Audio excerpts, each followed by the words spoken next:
Hello बच्चों, तो आज के इस वीडियो में हम संख्याओं को काटना सीखने वाले हैं।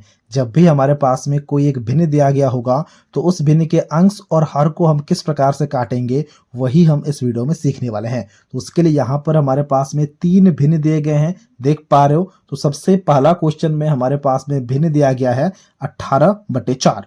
तो यहाँ पर हम 18 और 4 को किस प्रकार से काटेंगे, वही इस वीडियो में हम सीखने वाले हैं। तो ये वीडियो बहुत ही मजेदार वीडियो होने वाला है यार, इसीलिए इस वीडियो को एक लाइक जरूर कर देना। और कुछ इसी प्रकार के वीडियोस को देखने के लिए आप हमारे चैनल को भी सब्सक्राइब कर सकते हो।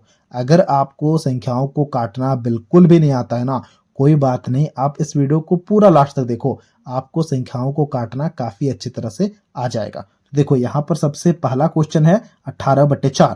तो यहाँ पर सबसे पहले हम क्वेश्चन को लिखते हैं। क्वेश्चन हमारे पास में है 18/4, यानी कि अंश में है 18 और हर में है 4।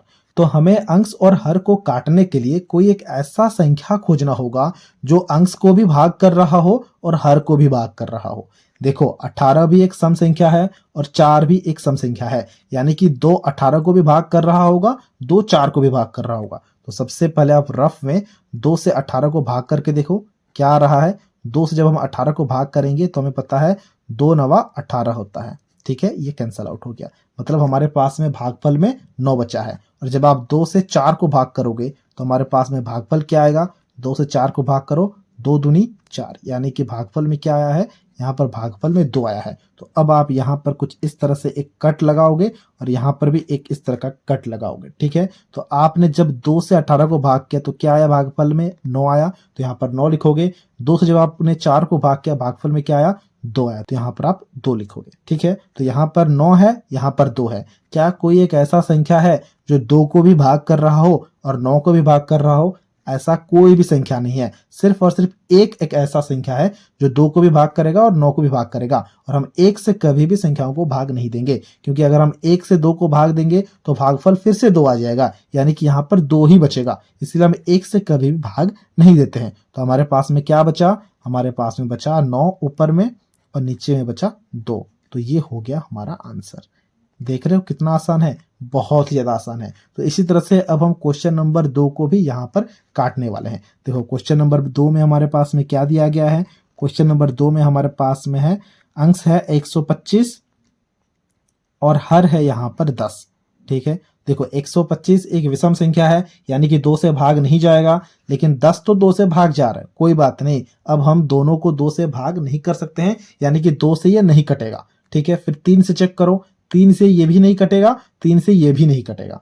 फिर आप 5 से चेक करो, क्या 5 से कट रहा है? देखो ये 5 से कट रहा है, ये भी 5 से कट रहा है। देखो आप 5 से भाग दे के देख सकते हो। अगर आप अंश को यानी कि 125 को 5 से भाग दोगे तो हमारे पास में क्या आएगा, देखो 5 दूनी 10। ठीक है, ये हमारे पास में आ गया 2, फिर आ गया 25, तो 5 5 25, ये कट गए, यानी कि भागफल में क्या बचा, भागफल में 25 बचा। ठीक है, तो अगर आप इसे 5 से काट दोगे तो यहाँ पर हमारे पास में क्या लिखोगे, यहाँ पर आ जाएगा हमारे पास में 25, तो आप यहाँ पर 25 लिखोगे। उसी तरह से आप इसे भी 5 से काट सकते हो, क्योंकि हमें पता है 5 से अगर हम 10 को भाग करेंगे तो भागफल में 2 आएगा, 5 दूनी 10 होता है।